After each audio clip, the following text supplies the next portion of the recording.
Hello everyone. How lovely to be able to share our favourite Bible stories with you again, even if it's only virtually. We are very sad that we cannot see your happy faces and hear your laughter, especially your wonderful singing. Each one of us at Open the Book has really missed visiting you, and we're all looking forward to the day when we can come and see you again in person. I expect you're all looking forward to the Easter holidays now. Maybe you're hoping to have a lot of Easter eggs, outings, maybe picnics, or even barbecues with friends. But perhaps we're being a bit too hopeful. Our story today is all about Easter, but it is not about the chocolate bunnies. It is not about Easter eggs. It's not about little yellow fluffy chicks. It's actually a very sad story. But it does have a happy ending, which we will tell you about after Easter, when you come back to school. Hello children. Your part in this today is to say a couple of words. I think you remember when I lift up the sign, you shout out in the class, okay?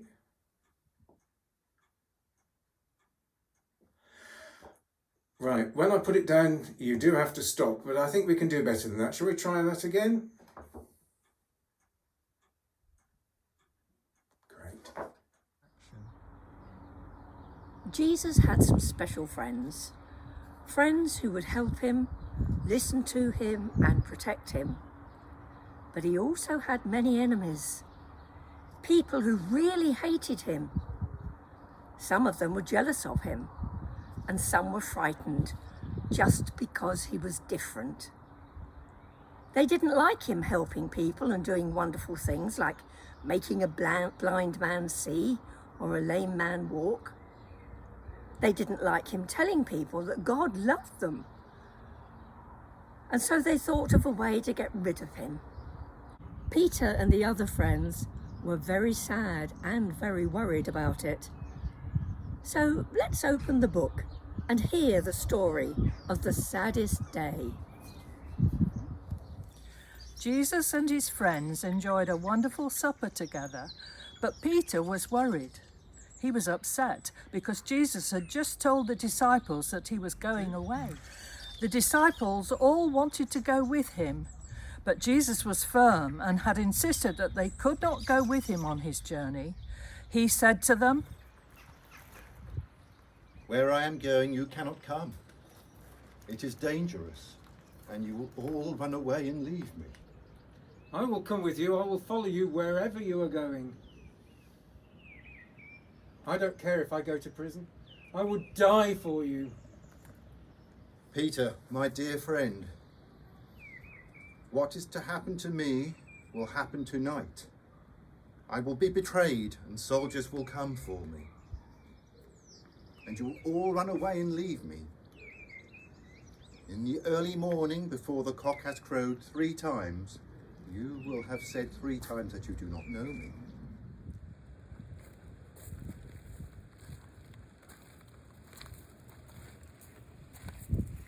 Now, come.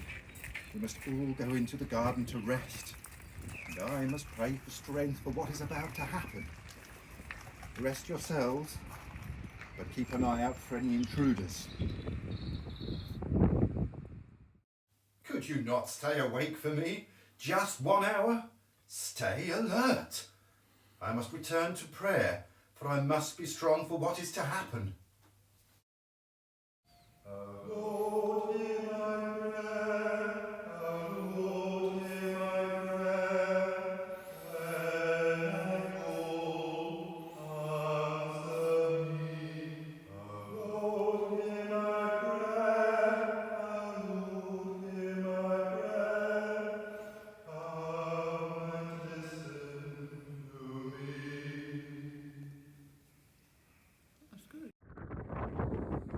Suddenly, soldiers arrived looking for Jesus.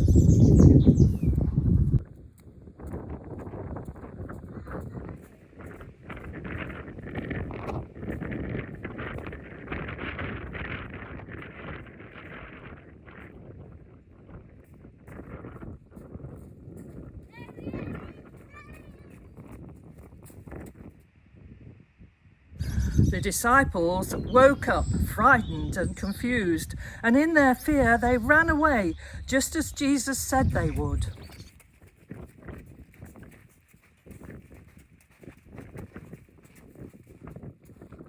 Peter was also frightened, but he stayed and hid himself and watched as the soldiers arrested Jesus.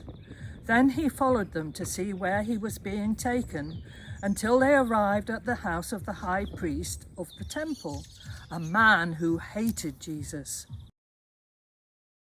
There was a huge crowd outside the house, but Peter hid himself, hoping no one would see him. Then he heard a voice behind him.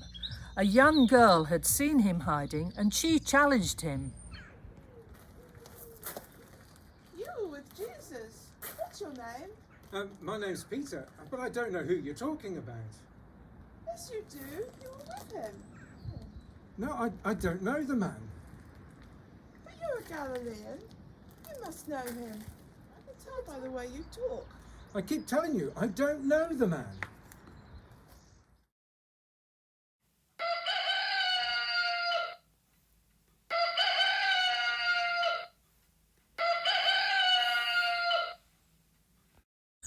As the cock crowed, Peter remembered how he had said he did not know Jesus, and fell to his knees, holding his head in shame for what he had said. He remembered that Jesus had said this would happen, and although he was a big, strong man, he began to cry. He had denied knowing Jesus 3 times. He had let his friend down. He felt ashamed and very unhappy. He watched the soldiers take Jesus away out of the city and knew that later that day he would see some terrible things happen to his best friend. Jesus was taken to the high priest of the temple, who then ordered that he be tried by Pilate, the Roman governor, to be sentenced to death under Roman law. The crowd roared their disapproval, encouraging the soldiers to beat him, and some of them threw rocks and stones.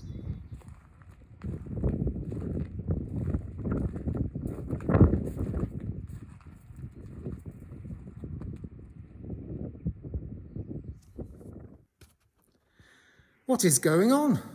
This man hasn't harmed anyone. I heard he's a good man. A teacher? Someone who talks about a loving God? Why are they doing this? It is so wrong. This is madness. I've heard he made a blind man see, a lame man walk, and he healed a group of lepers. He has done only good things. Why are they doing this? It is so wrong. Surely Pilate will let him go. Are you the King of the Jews, the Son of God? You say that I am. I can't find anything wrong with this man. What do you want me to do with him?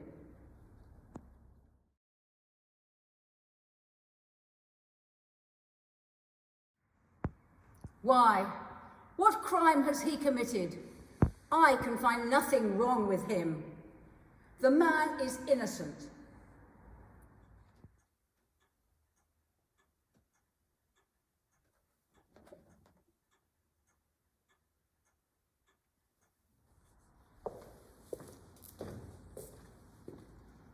Very well. Do whatever you want, but I wash my hands of this man's blood.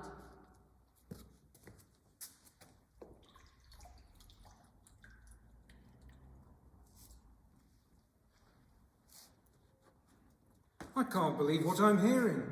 This man is to die in the cruelest way. Pilate says he's innocent of any wrongdoing. This is terrible. I can't be a part of this. Then Jesus was made to carry a big wooden cross through the city to the hill outside the city wall.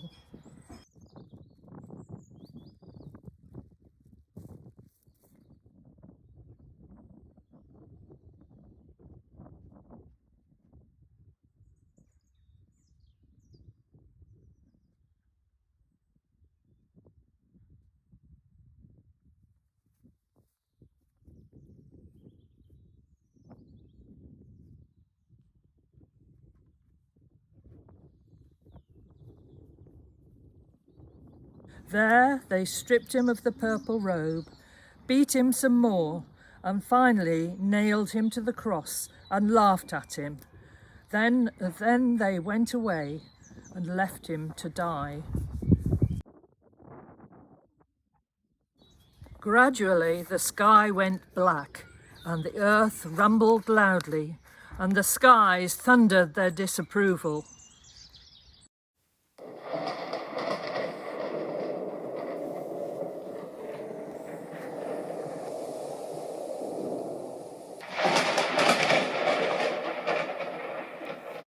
A hush descended over the crowd, and they were now frightened, and many wondered if they had been wrong after all. It was a very, very sad day for everyone. The soldier watched from a distance. He would not be a part of the cruelty and was very sad. The sky began to darken, and Jesus uttered his last words on earth. Father, forgive them. They don't understand what they are doing. I don't understand what has happened here, but I truly believe that he was who he said he was, the Son of God. Poor Peter, how unhappy he was. He had turned his back on his best friend, and he had said he did not know him. The soldier did not know Jesus, but he listened to all the good things he heard about him, and he was not at all happy to watch the people throwing stones and screaming hatred at Jesus. And he was really sad when the Jewish leaders ordered him to be hung on the cross. By volunteering to guard the tomb after Jesus died, he was showing how much he cared about what had happened. Peter was not happy. The soldier was not happy. Sometimes we see things and we do things that hurt our friends and other people, and we laugh, and often we run away. Perhaps we wish we had been a better friend, strong and brave like the soldier. Close your eyes for a moment and just think about someone you know who needs a strong and caring friend.